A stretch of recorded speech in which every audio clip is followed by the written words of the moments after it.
하나님 말씀 보시겠습니다. 하나님 말씀 시편 19편 10편 19편 7절부터 8절까지 보시겠습니다.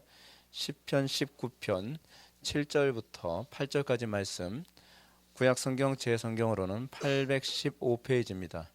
815페이지 시편 19편 7절부터 8절까지 말씀 찾으셨으면 제가 봉독하겠습니다. 여호와의 율법은 완전하여 영혼을 소성시키며 여호와의 증거는 확실하여 우둔한 자를 지혜롭게 하며 여호와의 교훈은 정직하여 마음을 기쁘게 하고 여호와의 계명은 순결하여 눈을 밝게 하시는도다. 아멘. 이 시간은 충돌하는 세계관, 오늘은 법학입니다. 교수님 나오셨을 때 우리 환영해 주시기 바랍니다.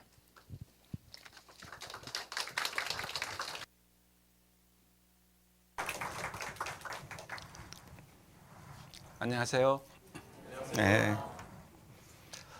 오늘은 이제 법학입니다. 뭐 제가 법을 뭘 알겠습니까?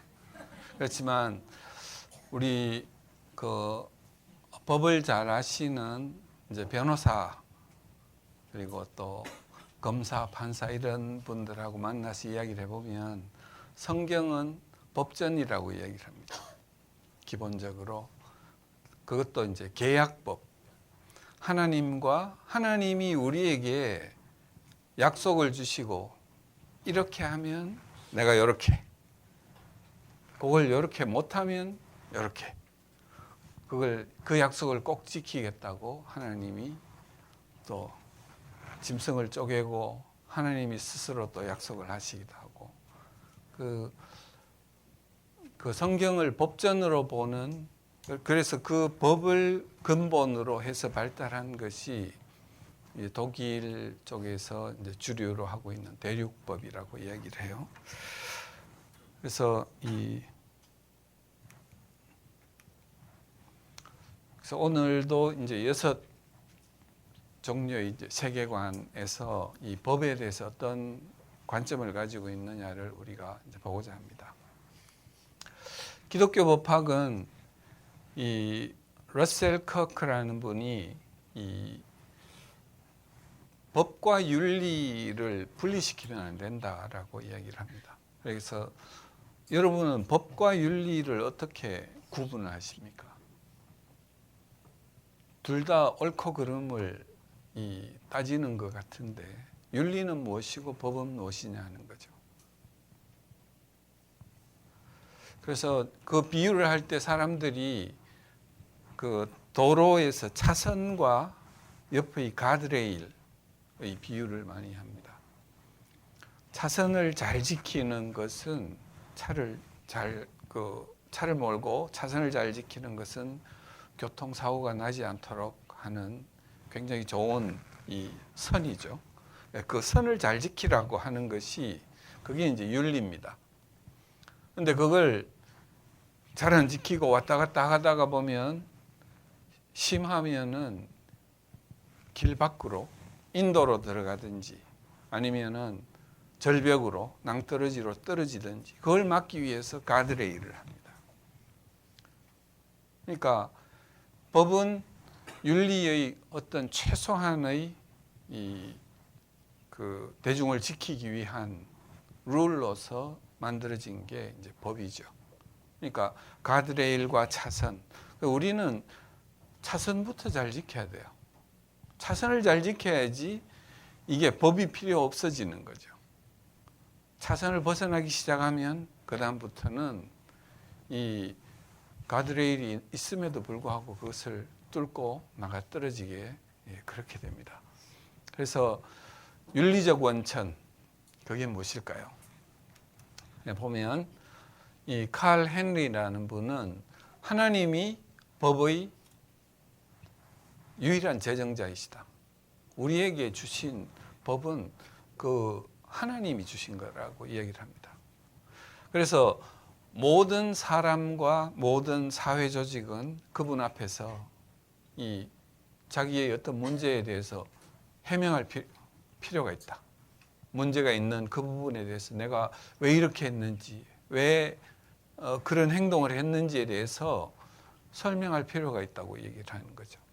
그런데 이 사회가 점점 발달되고 인본주의적으로 넘어오면서 무신론적인 사회에서는 인간 중심, 그러니까 인본주의가 인간 중심이죠. 인간 중심의 법률 체계는 법률 제정자가 하나님임을 무시하는 사회입니다.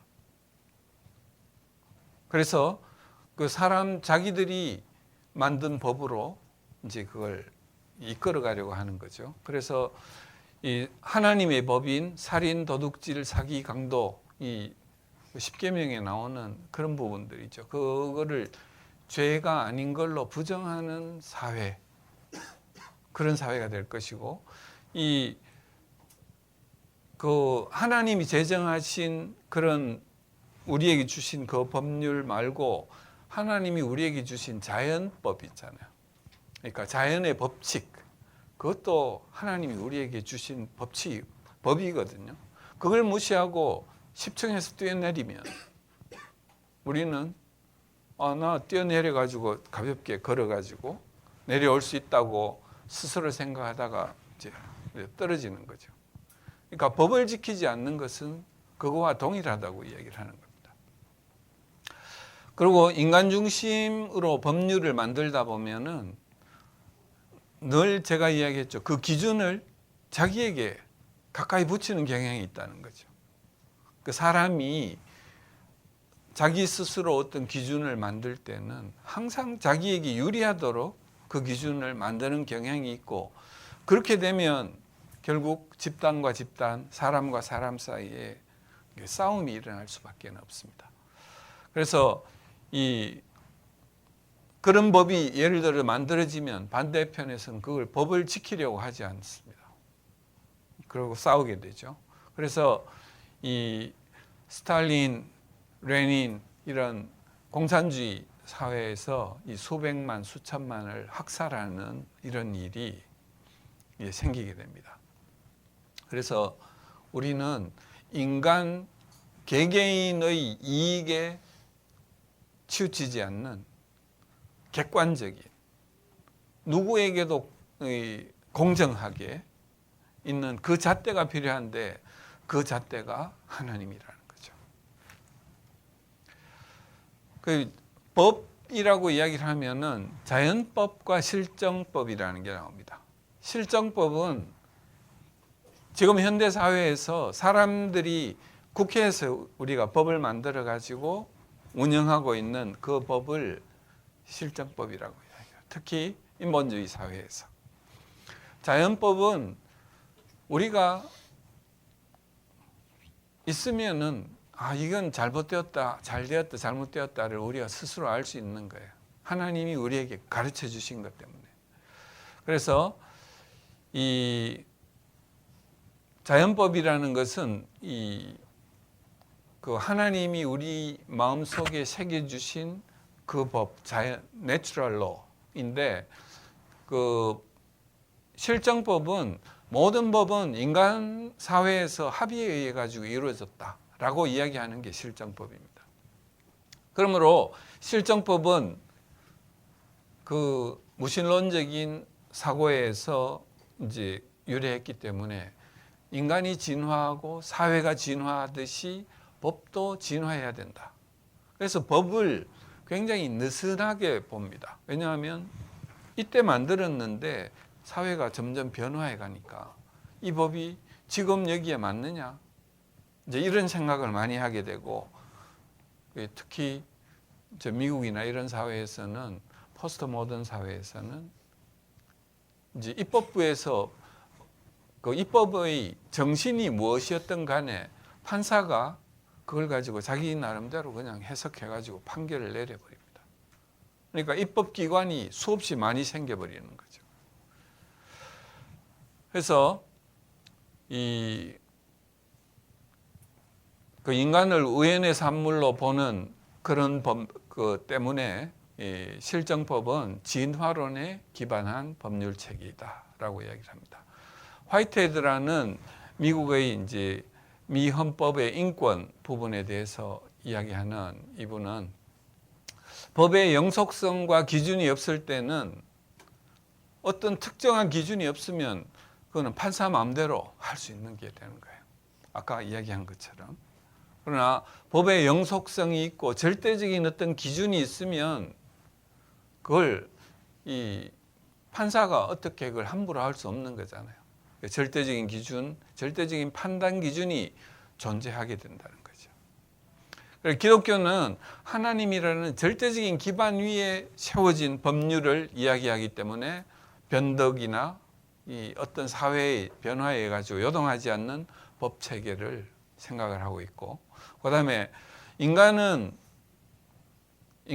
자체가 타락한 본성을 가지고 있기 때문에 자기에게 유리하게 하려는 그 성향을 가지고 있기 때문에 실정법은 항상 불공정을 내포하고 있습니다. 한쪽에서 자기에게 더 유리하게 만들었기 때문에 나머지 사람들에게는 불공정하게 되는 거죠. 그래서 실정법은 그런 문제를 가지고 있어요. 그리고 영국 법률가인 윌리엄 블랙스톤이라는 분은 이 인간은 피조물이기 때문에 창조주의 뜻에 반드시 복종해야 되고, 그 이유는 완전히 이제 그 창조자가 만든 그 피조물이기 때문에 그 종속된 존재이고, 그리고 모든 것을 창조주에 의지하고 있기 때문에 그 뜻에 복종해야 된다. 이 창조주의 뜻, 그게 뭐냐? 그걸 우리가 자연법이라고 하고, 혹은 우리 마음에 새겨진 하나님의 뜻, 그게 이제 일반 계시라고도 이야기를 합니다. 그러니까 로마서 1장 2장에서는 이 일반 계시, 자연법의 개념을 설명을 하고 있어요. 우리는 보면은 이게 옳은 것이다, 옳지 않은 것이다를 우리는 자연스럽게 알게 되도록 우리 마음 속에 하나님이 뭔가를 주셨어요. 그게 양심이라는 것인데, 인간이 타락했음에도 불구하고 그 양심을 가지고 있어요.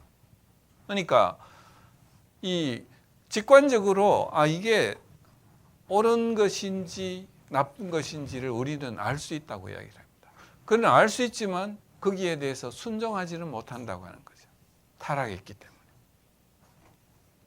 그래서 이 우리의 타락한 본성은 이 초월적인 그 양심의 법을 의도적으로 무시하는 그런 성향을 가지고 있습니다.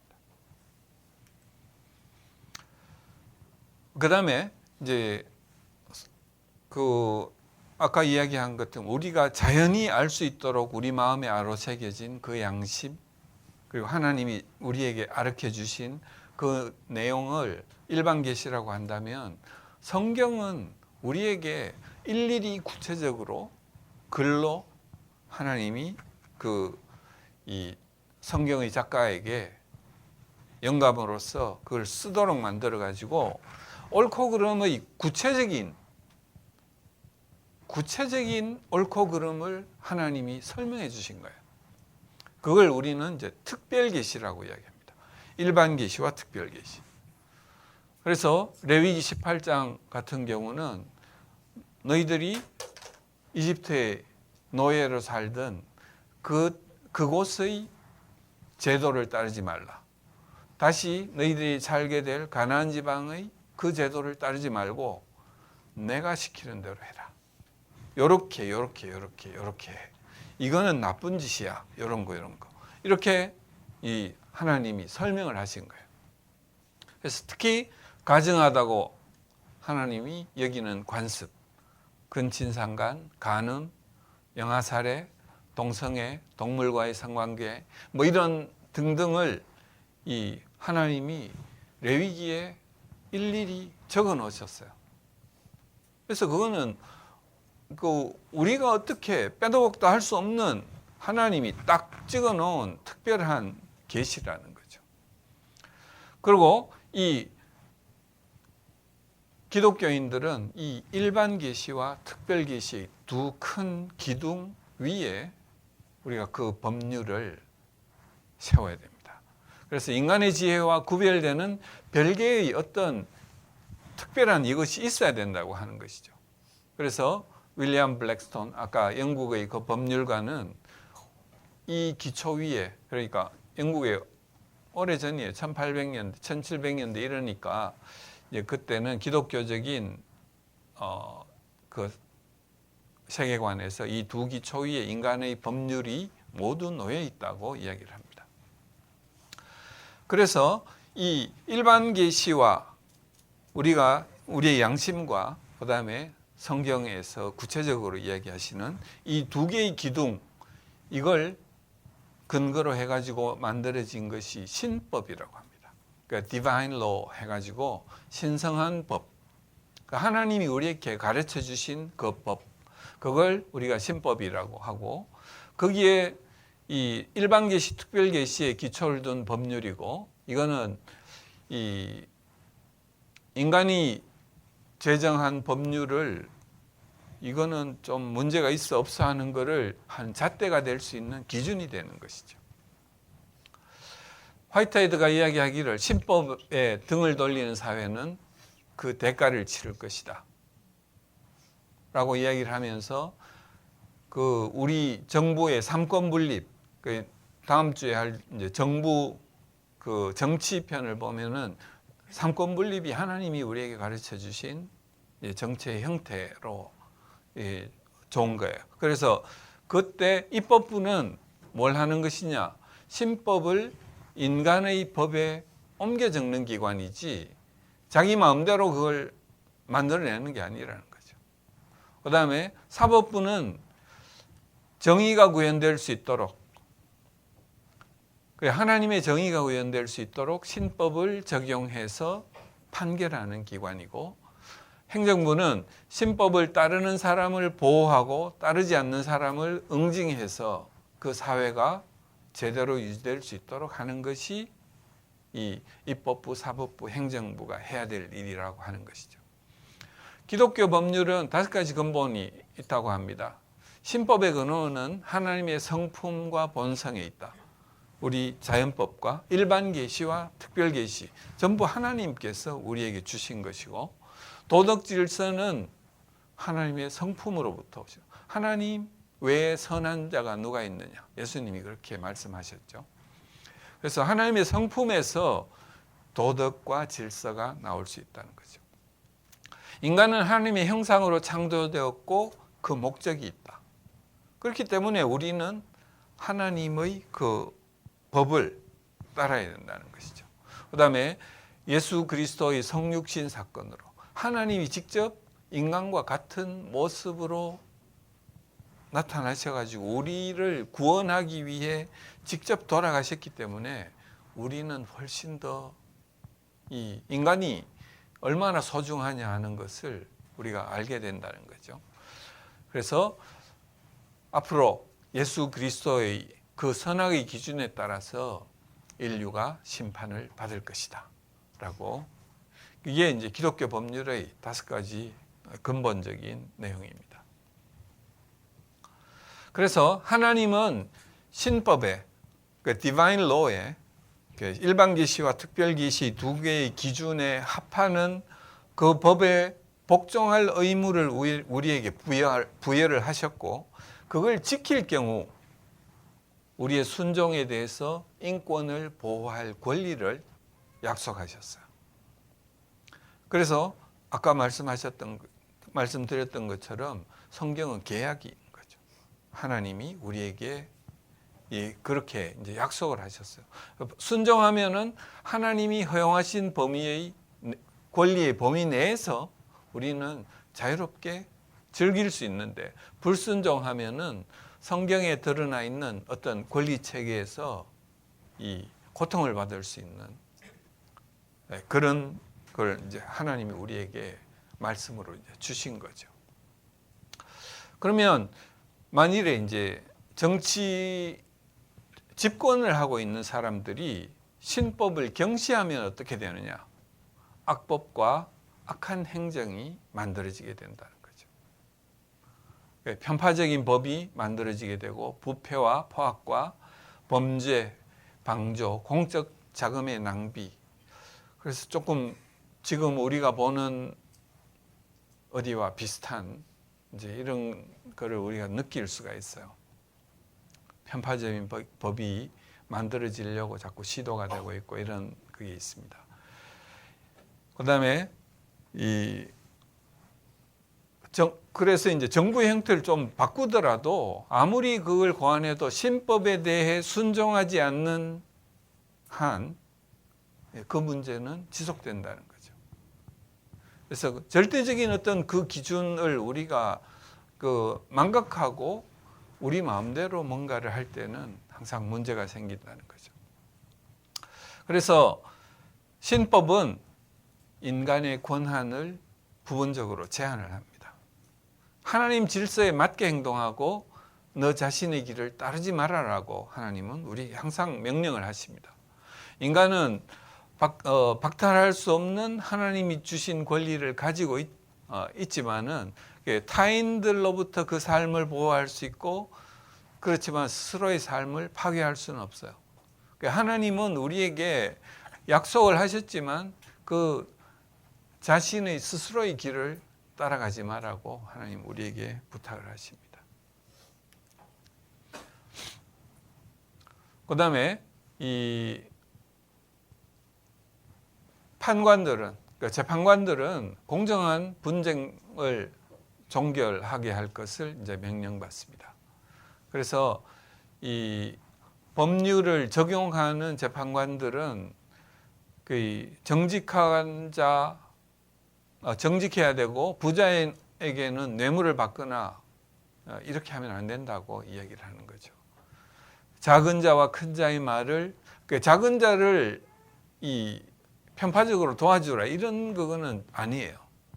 작은 자의 말과 큰 자의 말을 똑같은 무게로 듣고 신법에 맞게 공정하게 판단하라는 것이 이 하나님의 공의입니다. 그래서 약한 자를 그냥 무조건 도우라는 것은 이제 이 공의에 해당되는 것은 아니죠. 그다음에 혐의자에게 형벌을 내리기까지 아주 신중해라라고 이야기를 합니다.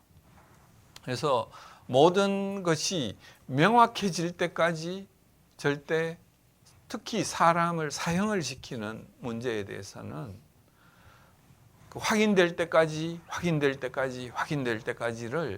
이제 모세율법에 여러 군데서 이제 그런 것이 나오고 심지어 이 도피성이라는 것까지 만들어 가지고 이 의도적으로 하지 않았을 때에는 도망가서 어쨌든 살 수 있는 그걸 하나님이 우리에게 이제 주시는 거죠.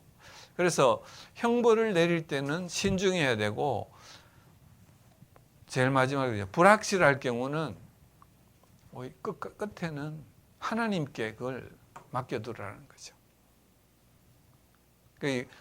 그러다가 이 끝까지 이걸 응징하려다가 혹시 이제 잘못이 없는 사람에게 죽일 수도 있고 이제 이런 일이 있으니까 불확실할 경우는 하나님이 그 사람을 심판하도록 하나님께 맡겨라라고 이야기를 합니다. 그 다음에는 법 위반으로 인해 가지고 이제 생긴 여러 가지 손해에 대해서도 그 배상을 명확하게 하도록 하나님은 그 제도상으로 그걸 다 일일이 다 이야기를 하십니다. 뭐에 대해서는 어떻게 갚아야 되고, 이건 2배 갚아야 되고, 이런 것들을 일일이, 즉 이제 하나님의 질서를 회복하기 위한 그런 이야기를 이제 우리에게 주십니다. 그래서 결론은 다른 거 할 때도 계속 제가 이야기했지만 절대적인 기준입니다. 기독교의 법은 절대적인 기준을 가지고 있어요. 2가지 기둥, 아까 일반 계시와 특별 계시 그 기둥 위에 움직이지 않는 기독교인에게도 결코 유리하지 않은, 딴 사람들은 그건 당신들한테 유리한 거 아니냐 이렇게 이야기를 하는데 그걸 실제로 알면 그렇지 않다는 것을 알 거예요. 그 다음에 성경은 지상의 법들이 어떤 방향으로 가야 되는지를 방향을 제시하고 있다고 이야기를 합니다. 그러니까 아까 이야기한 듯 이게 법전이죠. 그리고 윤리이고 그 다음에 어떤 부분은 특별히 하면 안 되는 것들은 그거는 법으로 이야기를 할 수 있는 거죠. 그래서 성경은 그 윤리와 법의 이 근원이 동일한 것이죠. 이게 관계가 전혀 없거나 윤리하고 법하고 따로 놀 때는 이제 문제가 생기는 것이고, 또 지금 우리나라 같은 경우는 보면 어떨 때는 윤리적인 것으로 사람을 잡아요. 특히 이제 뭐 이 반대당에서 고위공직자를 장관을 뭐 이렇게 할 때는 거의 윤리적인 수준에서 사람을 살아남을 사람이 아무도 없어요. 인간은 타락한 인간에 대해서 우리가 털기 시작하면 이제 그런 문제가 생기는 거죠. 그래서 하나님은 우리에게 오직 정의를 행하며 인자를 사랑하며 겸손하게 내 하나님과 함께 행하는 것, 이것을 우리에게 요구를 하셨습니다. 그리고 모든 죄가 불법인 것은 아니다. 그러니까 윤리와 법의 이 경계를 명확하게 해야 되는 거죠. 그래서 크리스찬인 우리 자신들은 윤리와 법에 대해서 구태여 구분할 필요는 없어요. 그렇지만은 외부로 향해 가지고 윤리적인 것을, 우리의 윤리를 그들에게 강요할 수는 없습니다. 그렇지만 법에 대해서는, 꼭 지켜야 되는 그런 부분들에 대해서는 명확하게 해야 되고, 그 관계가, 윤리의 근원과 법의 관계가 명확하도록 연결시켜주는 것이 필요한 거죠. 그래서 도덕성과 합법성은 다른 것이다. 그러니까 어디에 도덕적인 것을 갖다 댈 것이며 어디에 합법적인 것을 갖다 댈 건지를 우리가 잘 생각하면서 이제 행동해야 된다는 거죠. 다른 사람 할 때는 도덕성의 잣대로, 나를 할 때는 합법성의 잣대로, 이렇게 하면은 거의 내로남불이 되는 거죠. 그래서 기준을 명확하게 하고 어떤 기준으로 이 사람을 비판해야 될 것인가를 할 때 그걸 잘 구분해 가지고 해야 됩니다. 성경의 법 체제는 우리 질서가 유지되는 정도, 그 다음에 인권이 보호되는 정도, 정의를 수호할 수 있는 정도, 거기까지를 법제화해야 된다라고 이야기를 합니다. 그 다음에 이슬람은 어떻게 했어요? 여러분들이 예측하기 이슬람의 법. 이슬람은 이 기독교하고 거의 이제 근원이 비슷하기 때문에 바탕이 되는 이제 경전이 구약 부분은 비슷하고 나중에 이제 모하메드가 가지고 오는 이런 내용들이 거기에 많이 포함되어 있습니다. 그런데 이슬람은 윤리, 도덕의 기준이 법률인 거예요. 그게 똑같아요. 그래서 이 사람들은 이 마카시드 샤리아법 뭐 이렇게 이야기하죠. 이걸 인간이 지켜야 될 이제 법이라고 이야기를 합니다. 그래서 이 샤리아는 역사나 상황에 따라서 변치 않는 절대적인 법. 여기도 이제 절대적인 기준을 이야기를 하고 있습니다. 그 이슬람의 신이 존재하면서 그 신은 궁극적인 법의 제정자라고 믿습니다. 그래서 무슬림의 삶에 적용 가능한 법의 목록을 전체를 합쳐서 샤리아라고 하는데, 거기에 샤리아의 근원이 될 수 있는 게 코란이나 순나나 이즈마, 키아스 같은 이 무슬림의 전통적으로 내려오는 이 경전이 있어요. 코란은 117챕터로 돼 있는데, 이게 거기에 구약, 신약, 그 다음에 모하메드, 그 자기들 이슬람의 특화된 그런 부분들의 내용이 원래의 신구약 내용과는 조금 달라지게 그렇게 적혀 있습니다. 내용이 이제 그렇다는. 그리고 코란에서 주로 이야기하는 것은 샤리아에 주된 것은 이제 보면은 음식 이런 거 먹지 마. 그다음에 고기를 도살할 때 피를 다 빼고 이런 것을 먹어야 돼. 뭐 이런 것이고, 그다음에 가족법, 형사법, 증언법, 그다음에 고리대금법, 계약법, 상법 뭐 이런 거가 있는데 이 아주 법의 내용이 상세한 게 아니고 간단하게만 돼 있어요. 그래서 법적으로 뭘 이야기하는지가 불명확한 경우가 많고, 이게 또 역사적인 어떤 상황 속에서 모하메드가 있을 때 이렇게 됐다, 이런 이 역사 상황 속에서 이제 설명되기 때문에 현재 이걸 적용할 수 있겠느냐, 이런 부분에 이제 여러 가지 문제가 있을 수 있습니다. 그리고 강력한 또 문제는 비무슬림과의 관계에서 너무나 적대적으로 이 핍박을 하는.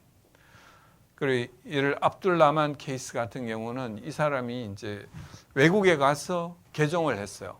개종을 했는데 자기의 자녀를 만나러 아프가니스탄으로 들어갔는데 그 정부가 잡아가지고 이 사람을 이제 사형을 시키려고 이제 그렇게 했는데 국제사회에서 막 압력을 가해가지고 이 사람이 이제 풀려났습니다. 이런 일이 벌어지는 것처럼 무슬림이 아닌 것에 대해서는 너무나 이제 적대적인 이걸 가하는 것이죠.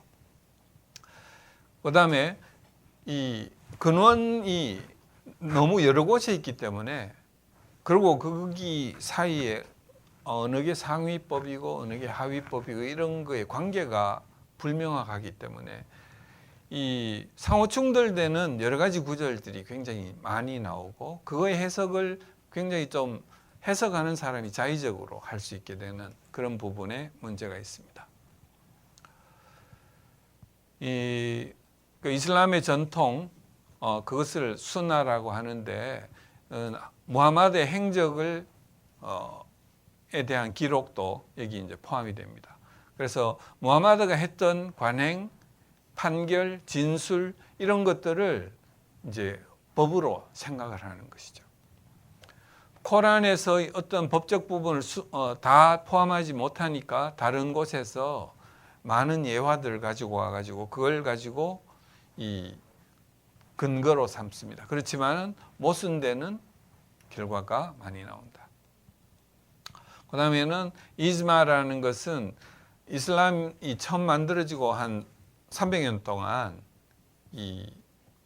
일어난 어떤 판례 이런 것들의 다 모음을 이제 이즈마라 그러는데, 그게 이제 법전처럼 사용이 됩니다.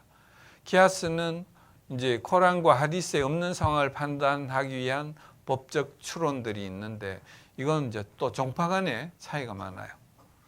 그래서 이 종파가 이제 수니파라는 게 있고 시아파라는 게 있고 이래요. 그래서 수니파에서는 이 몇 가지 뭐 사소한 그 결혼, 후견인, 상속, 임시결혼, 기도 의식에 대한 이 차이만 있고, 그 시아파에서는 이 법을 해석하는 이 재정일치가 이제 시아파예요. 그러니까 그 종교세를 거둘 수 있는 사람이 이 우두머리가 되고, 이 사람이 정치 지도자가 되는 거예요. 그리고 법의 해석자가 되고, 그러니까 거의 독재적 모든 권력을 독점하는 사람이 되는 거죠. 그래서 아야톨라라고 하는 게 이제 그 위치에 있는 사람이에요. 옛날에 이제 호메이니 뭐 이런 사람들이 이 시아파에서의 이제 그 위치에 있던 사람들에 해당이 됩니다. 그 무슬림에서는 5 종류의 행동이 있어요. commanded, 이렇게 해라고 시키는 것들이 있고, 그것은 반드시 해야 되고 불순종할 경우에는 영원한 징벌을 받을 것이다 라고 이야기를 합니다. 그래서 이슬람의 5 기둥, 그래서 이제 신앙 고백하는 거, 기도해야 되는 거, 또 뭐 라마단에 그다음에 또 이 뭐 이런 거 5가지가 있었죠. 거기다가 지하드 참여하는 것까지 6가지를 이야기를 합니다. 이거는 무슬림이라면 반드시 해야 되는 것이다라고 이야기하는 거. 그다음에는 recommended, 이건 권유되어지는 거. 순종하면은 칭찬받을 것이다라고 하는 거. 그래서 명받은 것 이상의 자선. 무슬림은 2.5%를 자기 스스로 가난한 사람을 도우라고 이야기를 합니다. 그래서 그거 이상을 하면, 그 이상의 기도, 금식, 기부 이런 것들을 하면 이거는 칭찬받는다. 그 다음에 forbidden, 금지된 행동, 행하면 이 생에서 벌을 받고 안 하면 내세에서 보상을 받는다라고 이야기를 합니다. 그래서 도둑질, 성적 부도덕, 음주, 이걸 하면 이 생에서 이제 처단받을 수 있는 거죠. 법에 의해서 처단을 받는 겁니다. 그리고 안 하면 내세에서 보상을 받는다. 그 다음에 인가되지 않은 행동, disapproved라고 얘기합니다. 행한다고 이 생에서 벌을 받지는 않지만 하지 않으면 내세에서 보상을 받을 수 있다. 그러니까 이혼이 거기에 속한다고 합니다. 그 다음에 상관이 없는 행동들, 뭐 해도 되고 안 해도 되고 마음대로 하는 그런 5종류로 행위를 이제 구분해가지고 이야기를 한다고 합니다. 그 이슬람 법을 이제 비판을 하면 이 아까 이야기한 것처럼 이 도덕과 법의 구분이 불분명하다는 것. 그래서 우리가 차선을 지켜서 차선을 못 지키고 이렇게 좀 옆으로 몇 번 왔다 갔다 할 수도 있는데 그거가 이제 잡혀가지고 야단을 맞는 거죠. 이제 그게 도덕에 의해서 이 비난받는 그리고 처벌받는 그런 일이 생길 수 있는 것이고, 그 다음에는 이 권력이 하나로 독재하고 이 국민들은 무조건 복종하도록 되어 있는 것.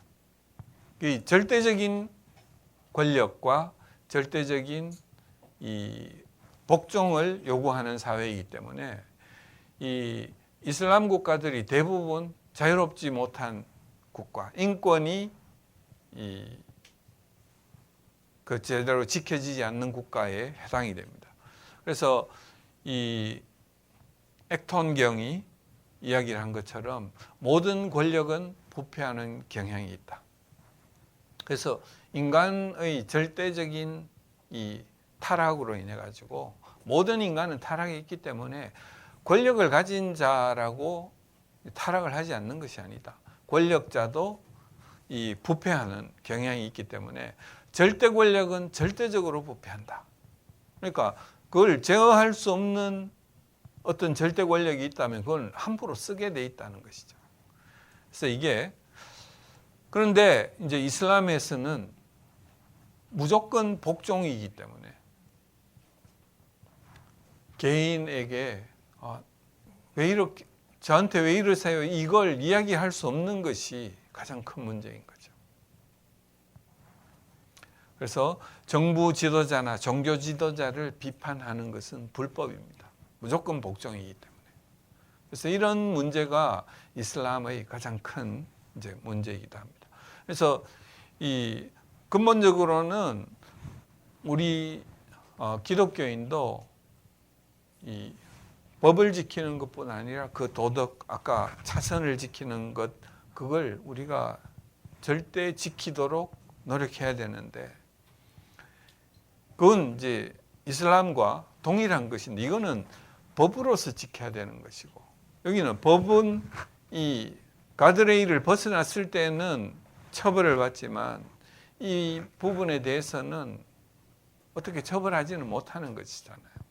예, 그 차이가 있는 것입니다. 그 다음에 인본주의. 인본주의는 이 인간이 뭔가를 잘할 수 있다고 이제 사람들이 이제 생각하는 거죠. 그래서 인본주의 법학에서 법이론의 근본적인 가정은 신은 없다. 그 다음에 인간은 완벽을 이루어갈 수 있는 존재로 진화하는 존재다. 진화 중의 존재다. 이렇게 이야기를 합니다. 그래서 이 전에 사회나 이런 걸 이야기할 때도 했지만 이 인간의 악의 근원은 인간을 둘러싸고 있는 사회에 책임이 있다고 이야기를 하는 거죠. 개인에게 책임이 있는 게 아니고, 그러나 기독교에서는 우리 인간의 타락으로 인해 가지고 인간은 어쩔 수 없이 죄를 지을 수밖에 없다는 것을, 그 차이가 인본주의와 그 신본주의 이 두 가지가 명확하게 차이가 나는 것입니다. 그래서 이 줄리안 헉슬리 같은 이런 진화론자 인본주의자들은 환경 개선해가 사회를 바꾸면 그래서 이제 그 사회를 바꾸는 것이 법의 목표가 되는 거예요. 그래서 선한 인간이 사회에 의해서 악해지지 않도록 만드는 그 법을 이제 제정하려고 하는 것이죠. 그런데 이 경우에는 어떤 절대적인 기준이 없는 거죠. 법에는 절대적인 기준이 없다. 그러니까 하나님의 이 성경에서 명령한 것은 이 신화다, 없는 것이다 라고 이야기하는 것이 이 인본주의에서의 이야기입니다. 그리고 이 인본주의자들은 기독교의 이 초자연주의적인 도덕률, 지켜라 하고 뭐 하지 마라 하고 한 이것들이 너무 하고 싶은 것이거든요. 그래서 이게 인간에게 너무 억압적이다라고 이야기를 합니다. 그리고 기독교는 옳지 않다. 왜 옳지 않느냐? 인간의 운명에 대해서 뭔가 환상을 제공한다. 예수 그리스도를 믿으면 구원을 받을 것이다. 이거가 이제 환상이라고 이제 주장을 하는 거죠. 그 다음에 성적으로 억압한다는 점. 이런 부분을 이제 그 인본주의 법에서는 이제 비판을 하고 있습니다. 그 다음에 인본주의는 이제 진화론의 영향으로 사회가 진화하고 사람도 진화하고 그러니까 법도 진화해야 된다. 이게 이제 인본주의 법의 생각입니다.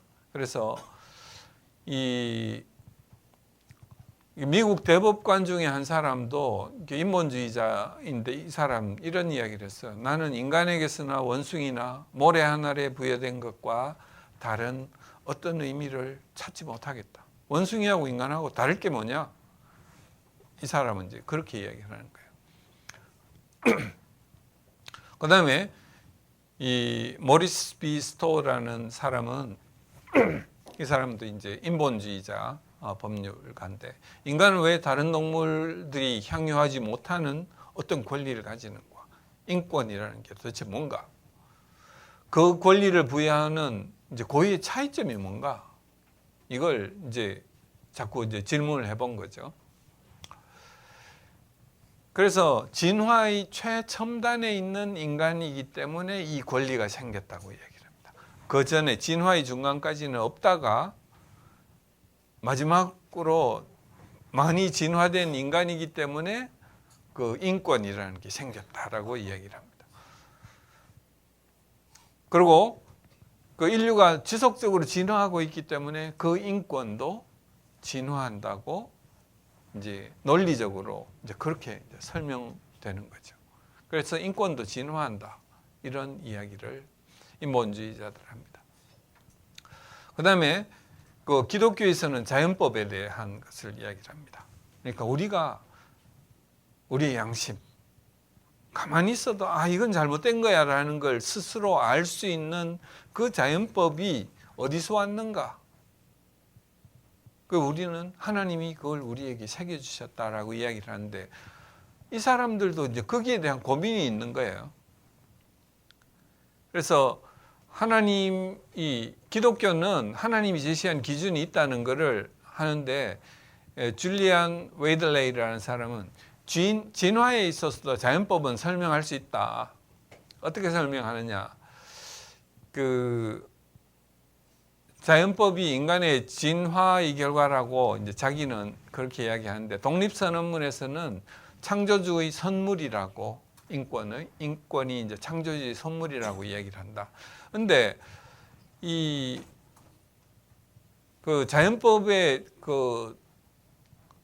이 차이는 뭐냐? 이 독립선언문에서 창조주의 선물이라고 했고, 자기는 이 진화의 결과라고 이야기했는데, 자기가 보니까 그 자연법이 어디서 왔는지에 대한 거의 차이지, 자연법이 있다는 것은 나도 부정하지 않고 너도 부정하지 않는다. 이런 사람이 있는가 하면, 어떤 사람은 진화의 과정이 어디서부터, 어떤 유인원부터 인권이 생겼을까? 이런 이제 질문을 하는 거죠. 그 다음에 어떤 사람은, 폴 커츠 같은 사람은 천부의 권리라는 건 없다. 하나님이 주신 권리라는 건 없다. 왜냐하면 하나님이 없기 때문에. 그건 정치, 문화, 이런 사회 구조가 진화하는 과정에서 생긴 것이다. 그러면 이런 이 자유평등 등의 원칙이 어떻게 정당화될 수 있는가? 그 자연법에 기인한 것이 아니며 특별한 지위가 있는 것도 아니다. 그냥 진화의 결과 중간에 이제 생긴 것이다라고 이야기하는 것이죠. 그래서 자연법에 대해서도 그 인본주의자 내에서도 서로 이제 이견이 있는 거죠. 다른 거죠. 어떤 사람은 그래, 인간에게는 그런 그게 있는 것 같아. 어디서 왔는지는 모르지만 진화의 과정 속에서 생겼을 거야 라고 이야기하는 사람이 있고, 그런 건 없어, 아예 없는 거야 라고 이야기하는 사람도 있습니다. 그래서 인본주의는 이제 그 인본주의 사회에서는 이제 실정법이라는 게 만들어집니다. 실정법은 뭐냐? 그러니까 하나님의 자연법은 허구다. 인간의 이성에 의존해야 된다. 그 법의 창조의 궁극적인 최종적인 권위자는 국가다. 그래서 그러면은 이제 실정법이라는 것은 국가가 최고의 권한을 가지고 만드는 법인데, 그 법을 만드는 사람은 권력자들이라는 거죠. 그런데 이제 결국 인간이 유일한 책임자다. 법을 만드는 거에 인간이 책임자고, 인간이 스스로 규율을 만들고, 그것은 이때까지 사회의 어떤 규범들 속에 유산으로 남아있는 그 관습들을 근거로 해가지고 만든다. 국가가 인권의 근원이다 라고 이야기를 합니다. 그래서 헌법에서 인간의 권리에 대한 이야기를 했기 때문에 인권이 있다고 이제 이야기를 하는 것이죠. 그래서 하나님이 우리에게 주신 인권이라는 것은 없다. 국가가 부여했기 때문에 있는 것이다 라고 이야기를 합니다.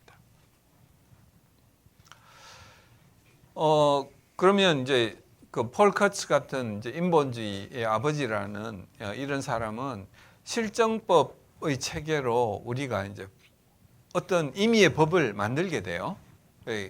모여가지고 법을 만드는데, 이게 진화론과 혼합이 되면서 이제 이 법이 사회가 점점 바뀌어감에 따라 이 법도 바뀌어야 되는 필요성이 생기는 거예요. 그래서 법이 굉장히 이제 불안정하게 되고 안정성이 떨어지는 법률 체계가 이제 만들어지게 됩니다. 그래서 법은 만들어졌더라도 일반적인 지침일 뿐이고, 각 집행은 전후 맥락을 가지고 판단하는 것이 필요하다. 그러니까 판단자의 재량권이 굉장히 증가하게 되는 거죠. 그걸 이제 융통성이 필요하다고 이야기를 합니다.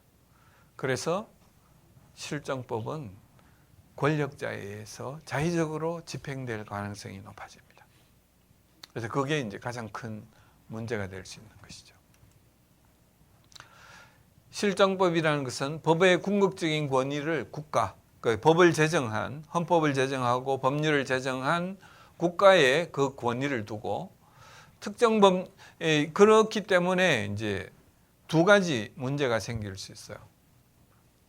시민들이 어떤 특정 법률에 대해서 저항할 가능성이 생깁니다. 그러면 국가가 휘둘리게 되겠죠. 그래서 국가 기반의 법률도 안정적일 수 없기 때문에 그래 바꾸자 하고 바꿔버릴 수도 있고, 그 다음에 못 바꿔 하고 바꾸자고 하는 사람들을 때려버릴 수도 있고 그런 거죠. 그러니까 두 가지 일이 생길 수 있습니다. 지금 칠레에서 이 지하철 요금 올렸다가 그 시민들의 저항에 의해 가지고 국가가 이걸 다시 내리겠다고 했는데 그것도 안 돼 가지고 이제 국가가 지금 뒤집어질 그런 상황에 있는 것. 베네수엘라 사태도 마찬가지예요. 남미에서 지금 이제 그 집권 권력이 국민을 꽉 누르고 있다가 국민들의 저항이 생겨가지고 이게 하나가 뚫리면 국가가 뒤집어지는 일들이 이제 생겨버립니다. 이런 것, 그 다음에 국가가 그 권위를 악용할 때 이제 국가가 국민을 휘두르는 거죠. 그러니까 독재. 결국 인본주의자의 실정법은 신의 권위를 가진 국가를 창조하게 될 것이다 라고 얘기를 합니다. 그래서 이쪽으로 갈 가능성보다 이 아래쪽의 이 국가가 국민을 휘두를 가능성으로 가는 것이 훨씬 이제 가능성이 높아지는 거죠.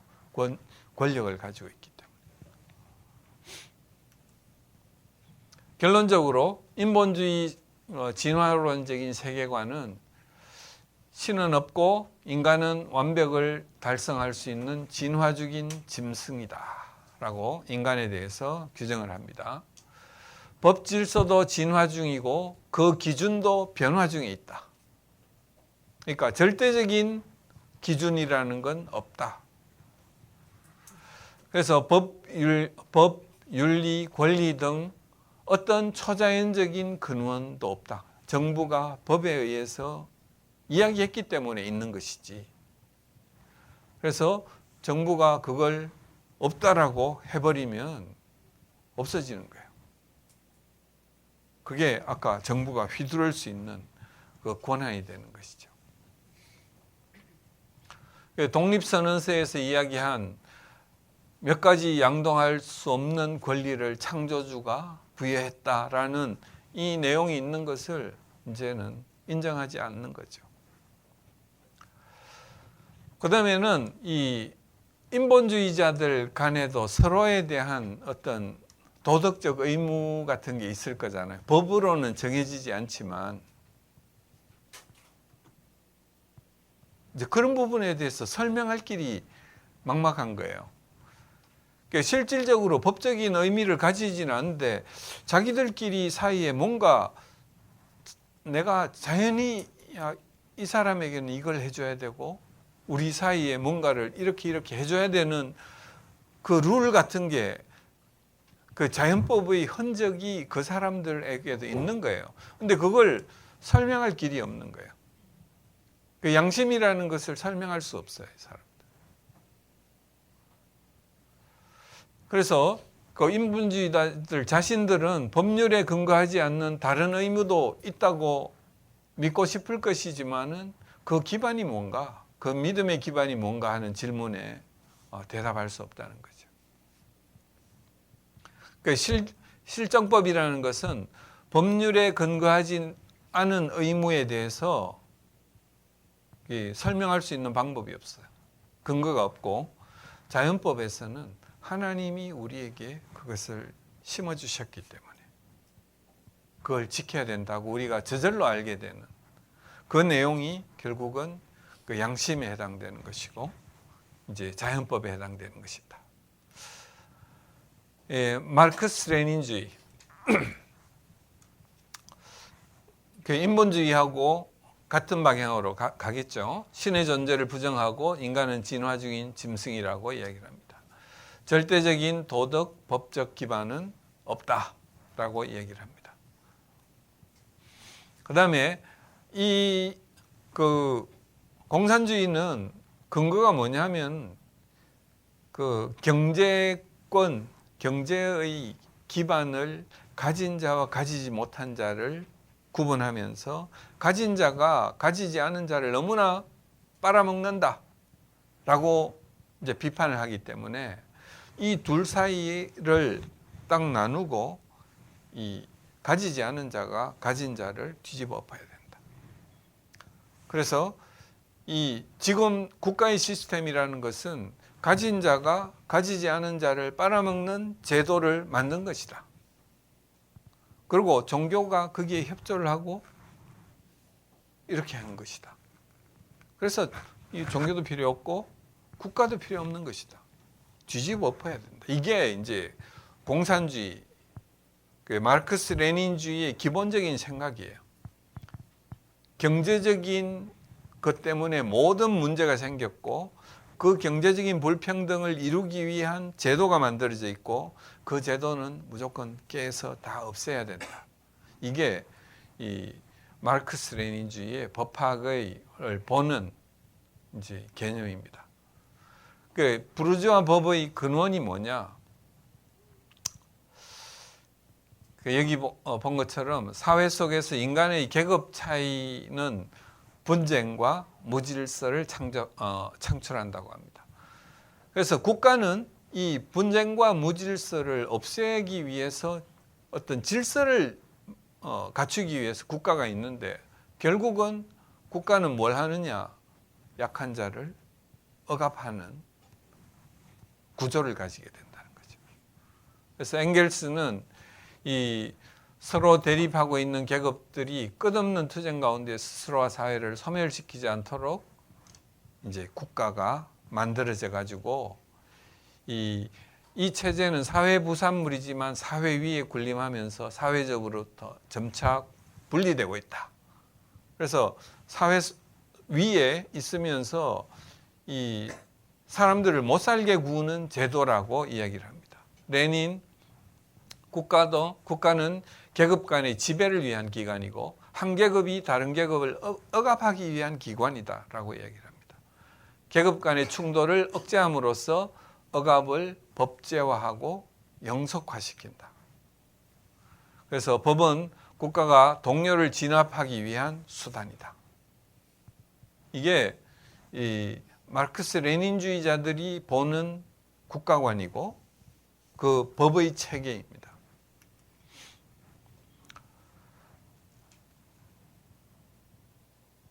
그래서 마르크스주의 세계관에서는 이제 부르주아의 법률이 있다는 거죠. 부르주아의 법률이 있는데 프롤레타리아는 그 부르주아의 법률을 깨부셔야 된다.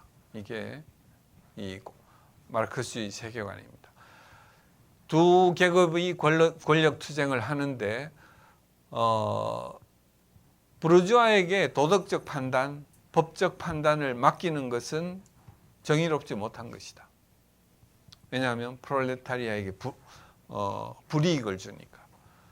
그래서 부르주아의 법률은 부르주아들의 욕구의 반영일 뿐이다 라고 주장을 합니다. 그리고 압제하는 성향과 착취자, 피착취자 사이에 평등이라는 개념은 없고 이 일방적인 착취와 피착취의 관계가 있을 뿐이다라고 합니다. 그리고 그래서 이제 폭력혁명을 주장을 합니다. 프롤레타리아들이 봉기해서 뒤집어 엎어야 된다. 그리고 정치적 정당성, political correctness라고 이야기하는 게 그 억압받는 자들이 억압하는 자들을 뒤집어 엎기 위해서 하는 어떤 행동도 정치적으로 정당하다. 심지어 폭력과 살인까지도 정당하다고 이야기를 하는 것이 이제 폭력혁명과 프롤레타리아법입니다. 그래서 이 뒤집기 위해서는 프롤레타리아의 법이 만들어져야 된다. 그 법은 누가 만드냐? 공산당이 만들어야 된다. 하나의 당이 만들어야 된다. 국가가 만드는 게 아니고 당이 만들어야 된다는 거죠. 프롤레타리아 혁명이 성공하면은 노동자들의 요구를 받아들인 법이 만들어질 것이고 덜 착취적인 사회가 형성될 것이고 그게 아마 사회주의적인 어떤 특성을 가지게 될 것이다. 그 다음에 프롤레타리아의 바램이 프롤레타리아가 원하는 것이 모든 법의 척도가 될 것이다. 노동자들이 원하는 법이 만들어질 것이다 라고 이야기를 하는 거죠. 그래서 자연법이나 신법, 어떤 다른 도덕적 제한도 거절한다. 그래서 이 도덕적 상황을 이야기하지만 노동자들과 농민, 그러니까 프롤레타리아의 도덕과 뭐 이런 면들만 강조를 하는 거죠. 그리고 이제 칼 막스는 이제 프롤레타리아의 요구에 기반한 법은 일관성이 없기보다는 유연성이 있다고 뭐 자기들의 이제 이야기를 합니다. 그리고 우리는 법률이 최대한의 신축성을 가질 것을 요구한다. 어떤 조직으로도 우리를 속박할 수 없다. 그러니까 자기들 마음대로 할 수 있는 뭔가를 갖추기 위한 것입니다. 그 신축성 있는 법 체계를 이제 아까 이야기한 것처럼 이 마르크스주의자들 하는데 인간 사회와 진화의 요구, 아까 인본주의자들에게서 나타난 것과 비슷하죠. 그러니까 사회가 진화하기 때문에 한번 법을 만들어 두었지만 이게 점점 진화하는 사회에 이게 시간이 지나면 맞추기가 힘드니까 해석을 융통성 있게 해야 된다. 융통성 있게 누가? 권력을 가진 자가. 누구? 공산당이. 이렇게 되는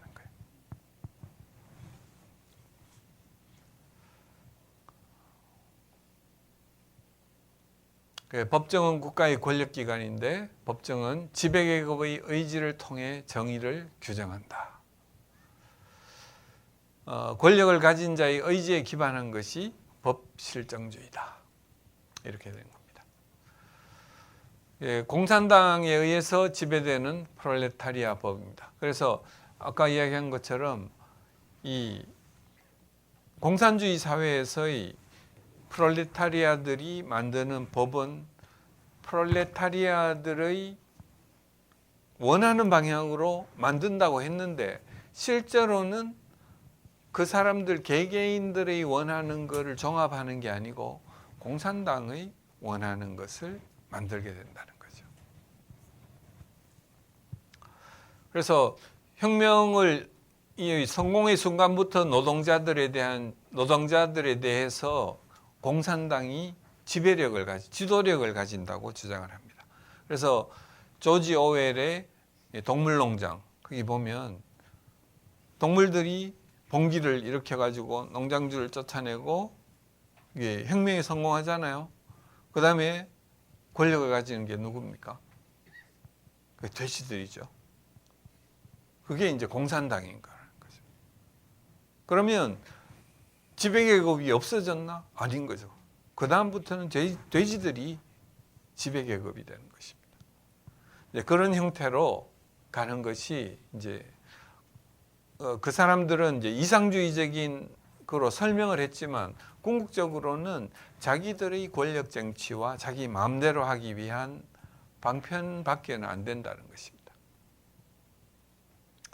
그래서 이 소련의 그 비신스키라는 이 사람은 이 법의 공식적인 명령과 프롤레타리아의 명령 사이에 충돌이 있을 수 있는데 충돌이 있으면 누가 그걸 이 중간에서 이걸 할 거냐?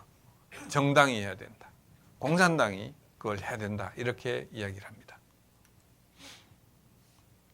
그래서 공산당이 합법과 위법을 최종적으로 결정하는 법이 있더라도 융통성 있게 그랬잖아요.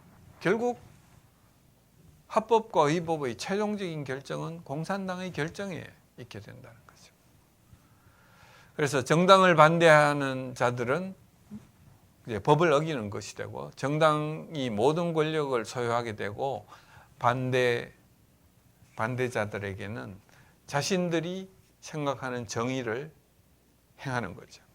그래서 말 안 듣는 노동자 강제노동수용소, 강제노동수용소에서 일 안 해 굶겨, 그럼 죽어. 그런 일들이 이제 끊임없이 일어났던 거죠. 그래서 이 사람들은 전번에 심리학, 사회학 이런 거 할 때 그런 실험을 한 거예요. 그전에는 그런 걸 해본 적이 없으니까 교육을 통해서 이걸 할 수 있다. 그래서 교육을 계속 시키는 겁니다. 자아 비판시키고 이 교육을 시켰는데 그 교육에 의해 가지고 그게 변화가 일어나지 않는 거예요. 그게 이제 프롤레타리아 혁명 이후에 있었던 그런 현상들입니다. 그래서 소비에트 헌법에서 이 노동자 계급들이 이제 권리가 있다는 조항이 있습니다. 법전에 그게 있기는 있는데 공산주의를 방해하는 어떤 권리도 있을 수 없다고 이야기를 합니다. 권리가 있기는 있는데 공산주의를 방해하는 쪽에는 절대 못 쓴다. 이게 이제 노동자들이 가지고 있는 권리가 되는 거죠. 그래서 거기에 대해서 설명한 소설이 이 솔제니친이라는 이 노벨상을 탄 사람이죠. 수용소 군도. 그다음에 이 공산주의 흑서, 블랙북 오브 커뮤니즘. 공산주의 속에서 일어난 범죄, 테러, 억압에 대한 거를 이제 일일이 기록해 가지고 이제 까발긴 그런 내용입니다. 근데 이제 공산주의 측의 비신스키는 정의의 과업은 모든 국가기관, 조직, 공무원과 시민들이 법을 정확하게 지키도록 하는 것이고 법정은 사회주의를 방해하는 인민의 적들을 처부수는 그 법을 완수해야 된다. 이게 이제 공산당이 절대 권력을 가지고 이 일을 해야 된다는 것을 이야기합니다. 그렇기 때문에 마르크스 레닌주의 사회에서는 법이 점점 약해지게 돼 있죠. 결국은 법은 가진 자와 못 가진 자, 이 소유의 갈등 때문에 이제 법이 생기는데 공산주의 사회가 완성이 되면 전부 평평하게 될 것이라는 거죠. 모든 것이 똑같이 가지게 될 것이기 때문에 하나의 계급만 존재할 것이고 계급 간 갈등이 없을 것이고 그러면 법 자체가 필요 없을 것이다 라고 이 사람들은 이야기하는 거죠. 그렇지만 현실은 그렇지 못한 것이고 그래서 공산당의 독재와 억압이 발생하게 됩니다. 공산당의 그래서 최종 법과 도덕의 최종 권위를 공산당이 다 가지게 되는 것이죠. 뉴에이지. 뉴에이지는 무슨 이야기 하겠어요?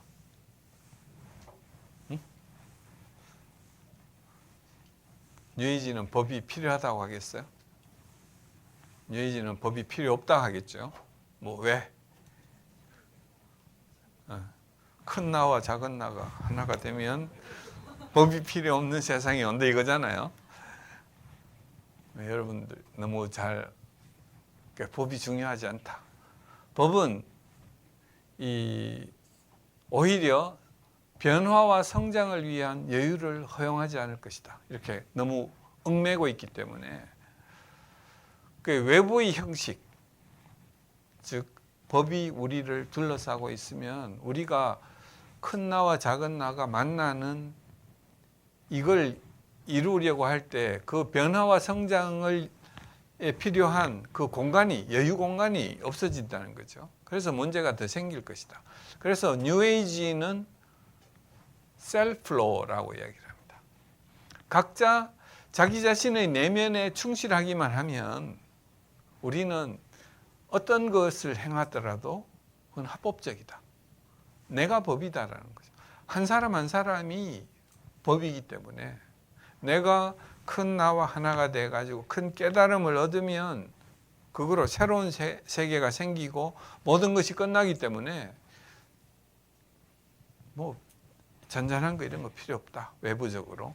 이게 이 뉴에이지가 이야기하는 부분입니다.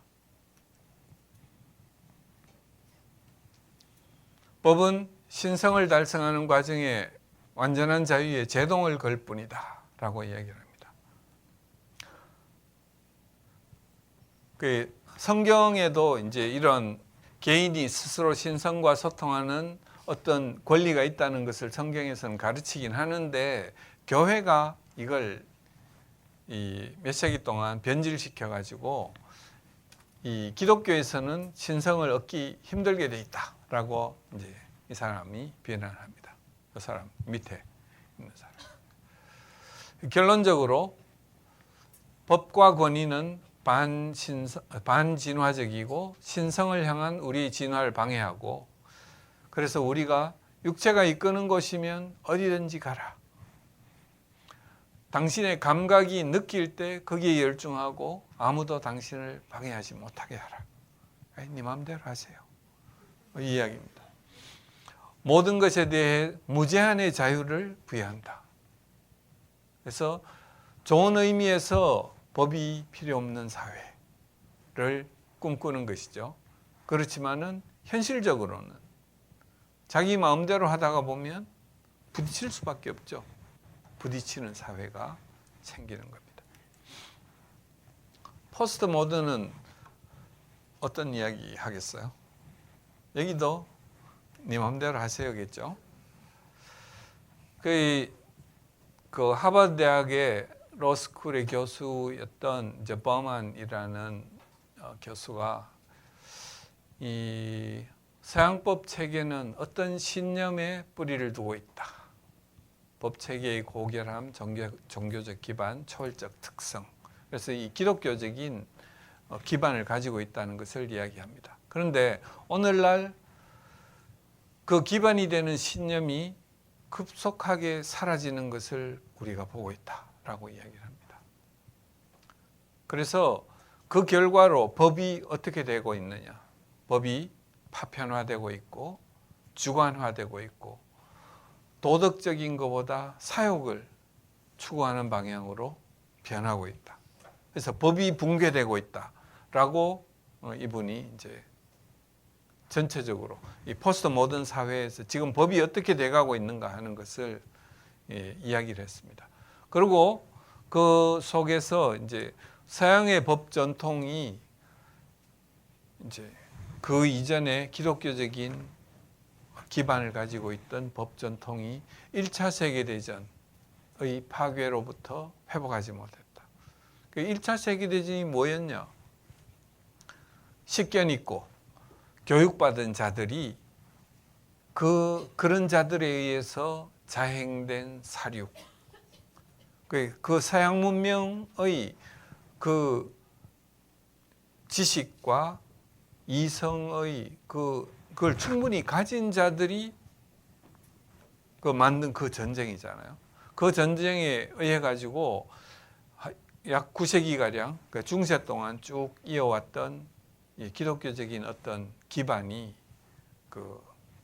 완전히 상실되는, 이거 잘못된 것을 우리가 가지고 있었던 거 아닌가? 이렇게 이제 생각하게 됐다는 거죠.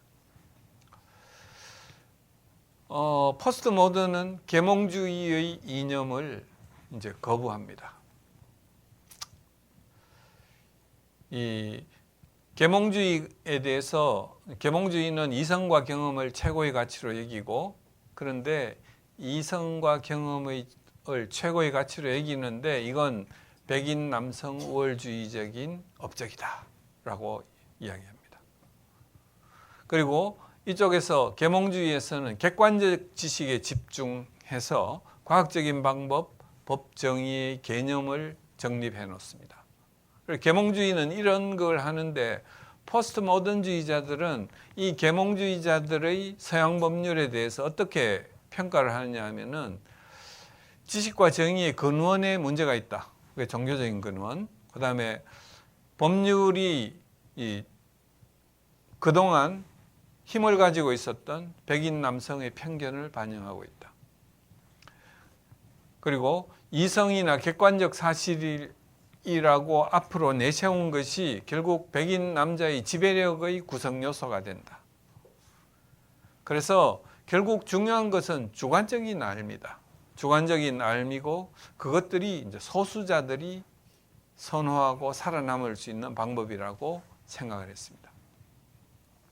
그래서 이 포스트 모던주의자들은 종교성, 초월성, 객관성을 이 법에서 삭제하기 위해서 많은 노력을 했고, 주관적인 도덕성을, 주관적 도덕성, 자기 자신이 옳다고 생각하면 옳은 거가 되는 거죠. 그리고 이제 지난번에도 이야기를 했지만 그 포스트 모던은 언어의 마술사들입니다. 훌륭한 단어를 자기들한테 유리하게 살짝 이렇게 바꿔가지고 그 단어들을 마구 공중에 띄워놓고 그러면 사람들이 이게 좋은가 보다. 인권 찾아가지고 오는 사람들은 전부 자기 편. 뭐 이렇게 되는 거죠. 그런 그거를 잘 하는데 그 중에서도 이 법학 연구회 Critical Legal Studies라는 이 그룹은 이 급진적인 법의 변화를 연구하는 이제 연구회였고 이 사람들이 급진적인 법 변화 운동을 일으킵니다. 그래서 거기에 이제 영향을 미친 게 이제 자크 데리다가 이제 해체주의 법 해석. 전에 이야기했듯이 롤랑 바르트라는 사람은 이 작가의 죽음. 작가는 글을 쓰면 자기의 의도가 무엇이든 간에 독자가 그것을 어떻게 내용을 받아들이느냐가 중요하지 작가의 의도는 중요하지 않다. 작가는 책을 내면 죽은 거나 마찬가지다. 없는 것이다. 라고 이야기를 하는 거죠. 그렇게 이야기하는 것처럼 이제 이 글을 읽는 사람이 자의적으로 해석할 수 있도록 되는 것이 이 해체주의의 특성입니다. 그래서 법의 객관적 의미는 상관없이 각자 법도 이제 법을 처음에 제정할 때 법의 정신이 있을 거잖아요. 이건 이런 거의 억울한 거를 해결하기 위해서 이 법이 만들어졌다. 예를 들어서 뭐 민식이법 이렇게 지금 우리가 제정하려고 하는데 그 법을 제정하는 거에 정신이 있는 거예요. 의도가 있는 거예요. 그 학교 앞에서 너무 과속해가지고 아이가 죽는 것을 방지하기 위해서 그 법을 만들었는데 나중에는 법을 해석하는 판사가 그걸 자의적으로 해석하는 거예요. 다르게 해석할 수 있다는 거죠.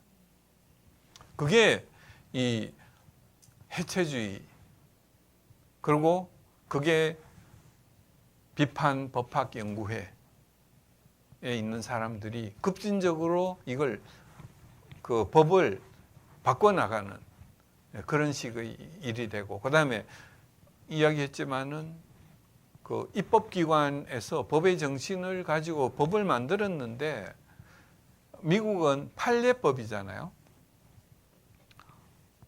어떤 거에 대해서 이런 판례가 하나 생기면 그 판례가 법처럼 돼버리는 거예요. 그러면 이 판사마다 자기 나름대로 자의적으로 해석해가지고 판례를 만들면 그 새로운 입법이 계속 생기는 거예요. 그러면 다음에 그걸 재판하려는 사람은 거기에 또 벗어나가지고 하기가 또 힘들게 되는 거죠. 그 사람도 이 사람들처럼 해체주의적으로 해석을 하든지 아니면은 이제 정상적으로 해석을 하면은 그걸 벗어날 수 없게 되는 문제가 생기는 겁니다. 그래 이들의 이제 그 비판 법학 연구를 하는 사람들의 정치적 성향은 좌파고 인종 성별 문제 그러니까 소수자 인권에 대해서 신경을 쓰고 그다음에 미셸 푸코 같은 사람은 권력과 지식과의 관계에 대한 연구를 굉장히 많이 했어요. 지식과 권력이 어떻게 이동하는가. 그래서 모든 사람의 관계를 권력 관계로 이 사람은 해석을 합니다. 그래서 소수자의 권리 박탈을 위해서 보통 법률은 이 권력을 가지고 있는 사람들이 자기 권력을 확실하게 하기 위해서 법을 제정하는 것이다 라고 이야기를 합니다. 그래서 소수자의 권리 박탈, 그 다음에 객관적 보편적 해석은 권력 유지의 방편이다.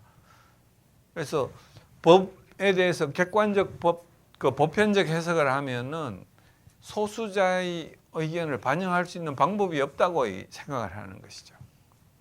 그래서 이런 이야기를 합니다. 그리고 이 수잔 에스트리키 이 사람은 이제 법은 정치적 반대파를 복종시키기 위한 무기이다. 그러니까 법이 이 사람들은 이제 피해자의 입장으로 항상 이야기를 하는 거예요. 그리고 이 포스트 모던은 아까 언어의 마술사라고 이야기한 것처럼 스토리 메이킹에 굉장히 능합니다. 그래서 이야기를 잘 만들어내요. 여러분들 이 영화를 봤는가 모르겠네요. Tomorrow, 우리나라에서는 이런 제목으로 나왔고 The Day After Tomorrow가 원래 제목입니다. 지구온난화의 문제를 다루는데 그 영화를 보면은 이제 빙하기가 갑자기 찾아오는 거죠. 몇 년 후에.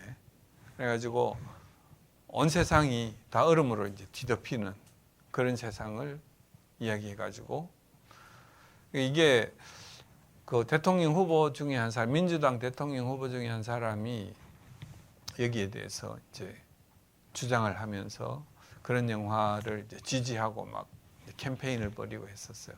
근데 실제적으로 이게 지구온난화의 과학적 정보가 아니고 그냥 지구온난화 때문에 이렇게 될 수도 있다는 이제 처참한 현실 이야기를 그냥 이제 있는 것처럼 해버리는 거죠. 그래서 이런 것들이 이제 포스트 모던적인 이제 접근에 해당이 되는 거. 그다음에는 타와나 브롤리 케이스라는 게 있습니다. 15세 흑인 소녀 타와나라는 소녀가 자기가 지역의 검사장, 경관을 포함하는 백인 남성의 집에 납치돼 가지고 강간, 고문당했다고 주장하는 사건이 생깁니다. 그 재판 과정에서 재판을 쭉 해보다 보니까 결국은 얘가 무단 가출해 가지고 그 양아버지에게 야단 맞을까봐 이제 이런 이야기를 이제 만들어낸 게 이제 밝혀집니다.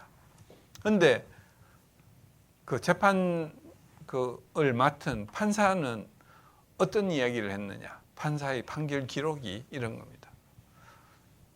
타와나 브롤리는 말 못할 범죄의 희생자였다. 누가 그녀에게 그렇게 했던 간에 심지어 그녀 스스로가 그랬더라도 말이다. 그녀의 상태는 분명히 그녀에 대한 어떤 범죄의 표현이었다. 그 다음에 달리 말해서 그것이 진짜든 가짜였든 관계없다. 타와나 브롤리의 이야기는 흑인 여성들의 상태에 대해서 뭔가를 말해준다.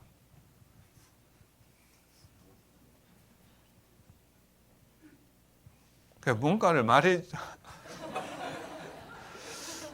그래서 이게 이제 그냥 이 포스트 모던적인 생각으로 접근했을 때를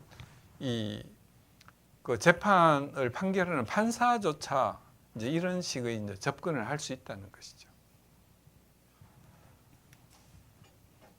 네, 결론적으로 오늘 법화학에 대해서 이제 결론을 내리면서 우리 이제 기독교 세계관에서는 결국 하나님이 우리에게 주신 신법, 즉 신법의 근간인 일반 계시와 특별 계시, 이것을 우리 일상의 법 체계와 연결시키는 것이, 그 노력을 해야 되는 것이 우리 기독교인들이 해야 될 일이고, 그래서 여러분들 중에 국회의원이 되어서 신법을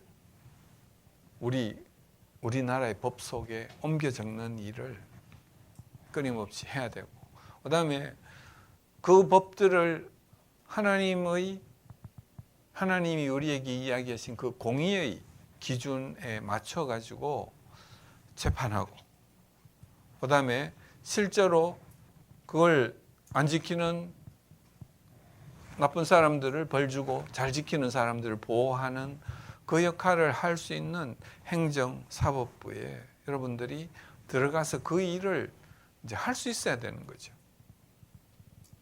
이게 그냥 누가 해주는 게 아니고, 그 생각을 가진 우리가 그 자리에 들어가서 그 일들을 이제 해야 되는 것이, 그래서 신법이라는 절대적인 기준을 가진 법률이 만들어져야 되고, 그러면 그 법률은 흔들림이 없고, 즉 통치자에 의해서도 흔들릴 수 없고 피통치자에 의해서도 흔들릴 수 없어요. 그리고 강자에게 혹은 약자에게 편향되지 않는 공정한 법이 생길 것입니다.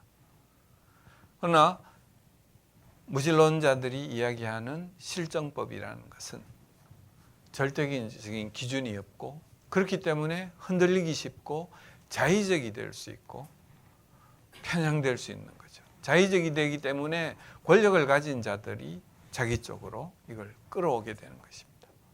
우리 기준이 잘못될 경우는 하나님에 의해서 그게 견뎌낼 수가 없는 것이죠.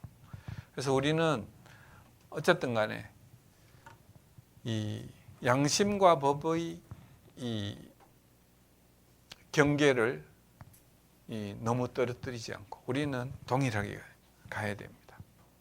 그리고 그걸 다른 사람한테 요구할 게 아니라 스스로에게 그 잣대를 들여야 되고, 변치 않는 이 법을 실제 세상 속에서 적용할 수 있도록 우리가 많은 노력을 해야 될 것으로 믿습니다.